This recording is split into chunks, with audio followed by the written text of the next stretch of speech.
السلام علیکم ورحمۃ اللہ وبرکاتہ. بسم اللہ الرحمن الرحیم. الحمد للہ رب العالمین وبہ نستعین والصلاة والسلام علی رسولہ الامین نبینا محمد وعلی آلہ واصحابہ اجمعین. اما بعد. آج کی اس مجلس میں کتب ستہ کے مصنفین اور محدثین میں سے ایک اور محدث امام ابو داؤد رحمہ اللہ کا مختصر تذکرہ ہم آپ کے سامنے پیش کریں گے. امام ابو داؤد رحمہ اللہ، ان کا نام ہے سلیمان. ابو داؤد ان کی کنیت ہے اور سلیمان ان کا نام ہے. ابو داؤد سلیمان بن اشعث بن اسحاق ازدی سجستانی. ازدی جو ہے قبیلہ ازد ایک قبیلہ تھا، اسی قبیلے سے تعلق رکھتے تھے، اس کے حساب سے ان کو ازدی کہا جاتا ہے. اور سجستان ایک علاقہ ہے خراسان کا، اسی خراسان کے علاقے سجستان کے رہنے والے تھے. جیسے آپ نظام آباد کے ہیں تو آپ کوئی لکھے نظام آبادی تو چلتا نسبت ہے، ایسے ہی وہ سجستان کے تھے تو سجستان کے رہنے والے تھے، اس کی طرف نسبت کرتے ہوئے سجستانی کہا جاتا. جیسے امام بخاری رحمہ اللہ بخارا کے تھے تو ان کو بخاری کہا جاتا ہے. امام مسلم رحمہ اللہ کے بارے میں کل میں نے آپ کو بتایا کہ قشیری ان کی نسبت ہے، یعنی خاندان قبیلے کا جو نام ہے قشیری ان کی نسبت ہے. ایسے ہی نسبتیں ہوتی تھی محدثین کی، تقریباً ہر محدث کی کوئی نہ کوئی نسبت آپ کو ملے گی کہ کسی کو کچھ کہا جا رہا ہے، کسی کو کچھ کہا جا رہا ہے، کسی کے علاقے کی طرف نسبت ہے، کسی کے خاندان کی طرف نسبت ہے، کسی کی نسبت کچھ اور ہے. تو امام ابو داؤد رحمہ اللہ ازدی قبیلے کے تھے، ازد قبیلے کے تھے، ازدی کہا جاتا ہے. سجستان علاقے کے تھے، اس لیے ان کو سجستانی کہا جاتا ہے. تو ابھی تک جن لوگوں کا ہم نے تذکرہ کیا، امام بخاری، امام مسلم، امام ابو داؤد، تینوں کے تینوں ہی خراسان کے تھے. تینوں کے تینوں ہی خراسان کے تھے. امام بخاری رحمہ اللہ خراسان کے شہر بخارا کے تھے. امام مسلم رحمہ اللہ خراسان کے شہر نیسابور کے تھے. اور امام ابو داؤد رحمہ اللہ خراسان کے ایک شہر سجستان کے تھے. تو تینوں بڑے محدث جو ہیں وہ ایک ہی ملک کہہ لیجیے اس کے رہنے والے تھے. امام ابو داؤد رحمہ اللہ تیسری صدی ہجری کی بالکل شروع میں، کل میں نے ذکر کیا تھا امام مسلم رحمہ اللہ کی پیدائش کیا ہے 202 4 یا 6، 2 والی بات زیادہ قریب کرتی. امام ابو داؤد رحمہ اللہ بھی 202 ہجری میں پیدا ہوئے. انہوں نے خود لکھا اپنے بارے میں کہ 202 ہجری میں میں پیدا ہوا، جیسا کہ ان کو بتایا گیا ہوگا. تو 202 ہجری میں پیدا ہوئے، تیسری صدی ہجری کا آغاز ہوا تھا. اور بچپن سے ہی جیسا کہ اس شہر کا، اس ملک کا رواج تھا کہ علم حاصل کرنے کے راستے میں لگے، علم حاصل کرنا شروع کیا. اب عمری سے ہی علم حاصل کیا، اور جب بڑے ہوئے تو حدیث کا علم حاصل کرنے کے لیے، دین کا علم حاصل کرنے کے لیے مختلف علاقوں کا سفر کیا، جو کہ اس دور میں چل رہا تھا، اس دور کا معمول تھا. مکہ، مدینہ، شام، مصر، عراق، اور عراق کے مختلف علاقے، بغداد، کوفہ، بصرہ، ان تمام علاقوں میں امام ابو داؤد رحمہ اللہ گئے، اور ایک ایک علاقے میں کئی کئی بار گئے. امام ابو داؤد رحمہ اللہ کے اساتذہ، جو مشہور اساتذہ ہیں، ان ناموں میں سے امام احمد بن حنبل رحمہ اللہ، جیسا کہ اس سے پہلے بتایا گیا تھا آپ کو کہ امام احمد بن حنبل کے شاگرد امام ابو داؤد بھی ہیں، امام بخاری بھی ہیں. تو امام ابو داؤد رحمہ اللہ کے استاد ہیں امام احمد بن حنبل، امام بخاری، امام اسحاق بن راہویہ، امام یحییٰ بن معین اور امام ابو الولید الطیالسی وغیرہ. یہ بڑے نام ہیں جو میں نے آپ کے سامنے ذکر کیے، اور ان سب کے شاگرد رہے ہیں امام ابو داؤد رحمہ اللہ. علم حاصل کر لیا اور تقریباً 300 سے زائد اساتذہ سے علم حاصل کیا. 300 سے زائد. آپ تصور کریں، بار بار میں آپ کو تنبیہ کر رہا ہوں، بار بار میں یہ جملہ آپ کے سامنے دوہرا رہا ہوں. امام بخاری رحمہ اللہ نے حدیث کا علم حاصل کیا 1080 اساتذہ سے. امام مسلم رحمہ اللہ نے 220 اساتذہ سے صرف حدیث پڑھا، اور پھر جا کر کے انہوں نے حدیث کی کتاب لکھی. امام ابو داؤد رحمہ اللہ نے 300 سے زائد اساتذہ سے علم حاصل کیا. کیوں بتا رہا ہوں میں آپ کو بار بار؟ کیونکہ آپ کو ایسے لوگوں سے جڑنا ہے جنہوں نے اساتذہ کے پاس بیٹھ کر کے علم حاصل کیا.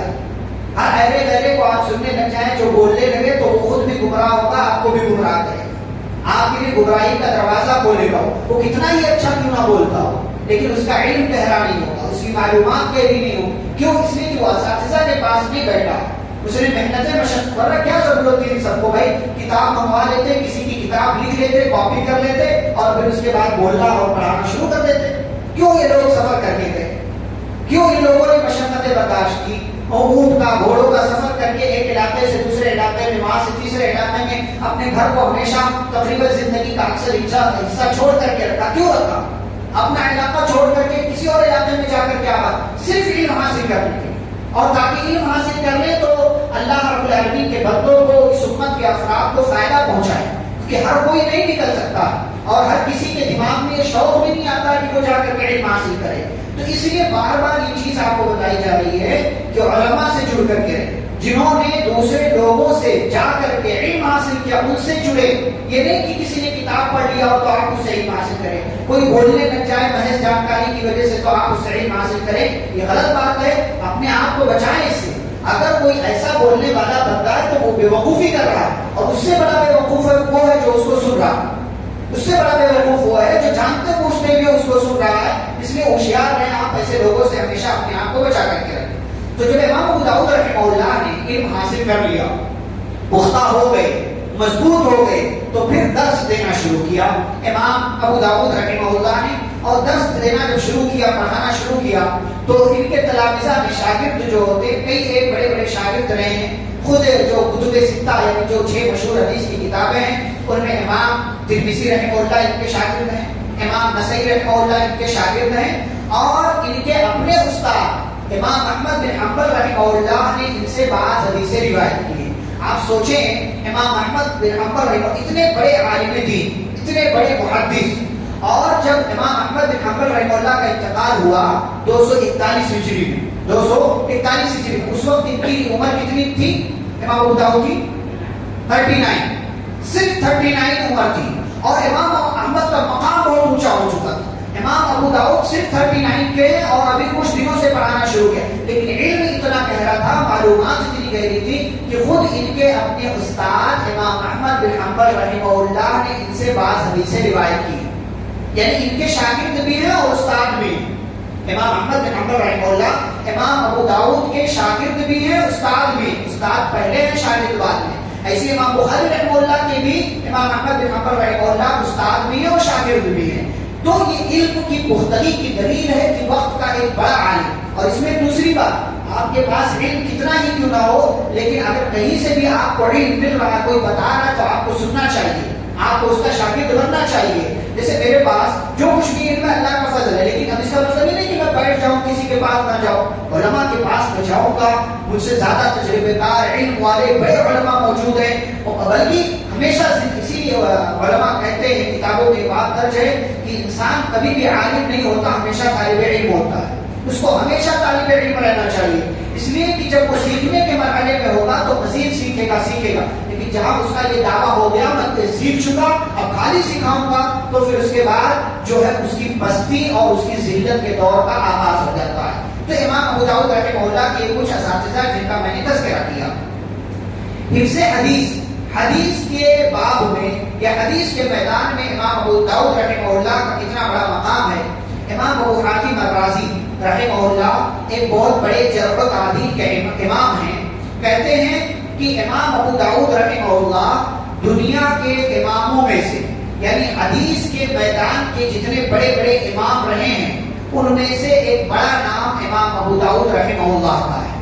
وہ کہہ رہا ہے امام ابو حاتم الرازی جرح و تعدیل کے باب میں بہت بڑا نام, یعنی ایک فن جو ہے کہ جہاں سے کسی کو کہا جاتا ہے کہ یہ ہاں اچھے ہیں, ان کی حدیث لی جا سکتی ہے, اور یہ بندہ برا ہے, اس کی حدیث رد کی جائے. تو اس میدان کے بڑے ماہر نام ہے امام ابو حاتم الرازی. وہ ابو داؤد رحمہ اللہ کے تعلق سے کہتے ہیں کہ امام ابو داؤد رحمہ اللہ دنیا کے حدیث کے اماموں میں سے ایک امام ہے. محمد بن مخلد رحمہ اللہ کہتے ہیں کہ امام ابو داؤد رحمہ اللہ کو 1,00,000 حدیثیں یاد تھی, اور 1,00,000 حدیثوں کا مذاکرہ کرتے تھے. وہ یعنی ریویژن کرتے تھے, دہراتے تھے اس کو, اسی کے ذریعے لوگوں کو بتاتے تھے, بار بار یاد دہانی کرتے تھے, دیکھتے رہتے تھے اس کو. اس طریقے سے انہوں نے حدیث کی جو ہے دعوت و تبلیغ کی, حدیث کو پھیلایا. ایسے ہی امام نووی رحمہ اللہ مشہور نام ہے, صحیح مسلم کے شرح لکھی ہے انہوں نے. کہتے ہیں جمہور علماء یعنی اکثر علماء کو امام ابو داؤد رحمہ اللہ کے حفظ حدیث یعنی حدیث یاد کرنے کا کمال حاصل تھا امام ابو داؤد رحمہ اللہ کو. یہ بات اکثر علماء مانتے ہیں اور سبھی اس چیز کو تسلیم کرتے ہیں. امام حاکم رحمہ اللہ فرماتے ہیں کہ امام ابو داؤد رحمہ اللہ اپنے وقت کے اہل حدیث کے امام تھے اور اس میں کوئی شک نہیں. اور وہ ان چنندہ افراد میں سے ایک تھے کہ جو اہل حدیث کے امام تھے اس دور میں بھی اور بعد کے زمانے میں بھی. ان کا ایک نمایاں نام ہے, ایک بڑا نام ہے. ابراہیم حربی رحمہ اللہ فرماتے ہیں کہ اللہ نے, کتنی بڑی بات ہے, کہتے ہیں اللہ نے ابو داؤد کے لیے حدیث کو ایسے ہی نرم کر دیا تھا جیسے حضرت داؤد علیہ السلام کے لیے اللہ نے لوہے کو نرم کر دیا تھا. یعنی حدیث کی جھان پھٹک اتنی آسان کر دی تھی اللہ نے امام ابو داؤد رحمہ اللہ کے لیے کہ جیسے اللہ نے داؤد علیہ السلام کے لیے لوہے کو نرم کر دیا تھا, جس شکل میں چاہتے تھے ڈھال لیتے تھے, ایسے ہی امام ابو داؤد رحمہ اللہ بڑی آسانی سے حدیث کا پتہ لگا لیتے تھے اور حکم لگا دیتے تھے کہ حدیث کیا ہے, کیسی ہے, کہاں سے ہے, کدھر سے آئی ہے اور اس کے راوی کون کون سے, کن لوگوں نے اس حدیث کو بیان کیا ہے. امام موسیٰ بن ہارون رحمہ اللہ فرماتے ہیں کہ دنیا میں امام ابو داؤد رحمہ اللہ کو دنیا میں حدیث کی خدمت کے لیے بھیجا گیا تھا اور آخرت میں جنت میں رہنے کے لیے اللہ نے ان کو پیدا کیا. یہ بڑی بات کہ دنیا میں حدیث کی خدمت کرنے کے لیے اللہ نے ان کو پیدا کیا اور آخرت میں جنت میں رہنے کے لیے حضرت امام ابو داؤد جو ہے رحمہ اللہ کو اللہ رب العالمین نے پیدا کیا. امام ابو حاتم اور ابو اسحاق شیرازی رحمہ اللہ کہتے ہیں کہ امام ابو داؤد رحمہ اللہ کا فقہ میں بہت اونچا مقام ہے.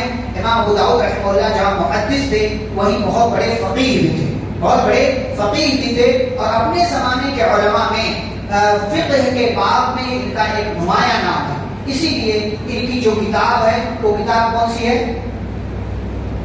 سنن ابو داؤد. سنن ابو داؤد حدیث کی 6 مشہور کتابیں کون سی ہیں؟ صحیح بخاری, صحیح مسلم, سنن ابو داؤد, سنن ترمذی, سنن نسائی, سنن ابن ماجہ. یہ حدیث کی 6 بڑی معتبر اور مشہور کتابیں ہیں جنہیں کتب ستہ کہا جاتا ہے. کتب ستہ یعنی 6 کتابیں. اس کے علاوہ بھی حدیث کی بہت ساری کتابیں, خود مسند احمد, مسند امام احمد ہے, موطا امام مالک ہے, مسند دارمی ہے, سنن دارمی ہے, بہت ساری کتابیں. لیکن یہ 6 کتابیں جو ہے بڑی مشہور ہیں.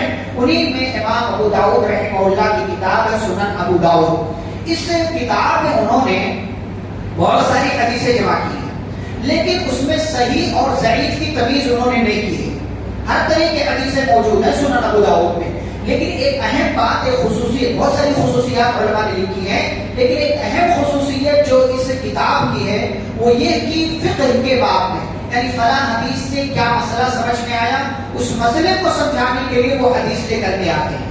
اور دوسرے علماء سے بخاری وغیرہ میں کیا ہے کہ ایک باب یعنی کوئی ٹاپک ہے اس کے تحت حدیث لے آئے, لیکن یہ حدیث لا کر کے اس مسئلے کو سمجھاتے ہیں کہ اس سے مسئلہ کیا سمجھ میں آیا, جسے جو ہے بعد اس حدیث کے میدان میں فقہ کہا جاتا ہے. فقہی اعتبار سے اس حدیث سے کیا جو ہے سمجھ میں آ رہا ہے, کیا جو ہے چیزیں ہیں, اس اعتبار سے امام ابو داؤد رحمہ اللہ نے اس کتاب کو لکھا ہے.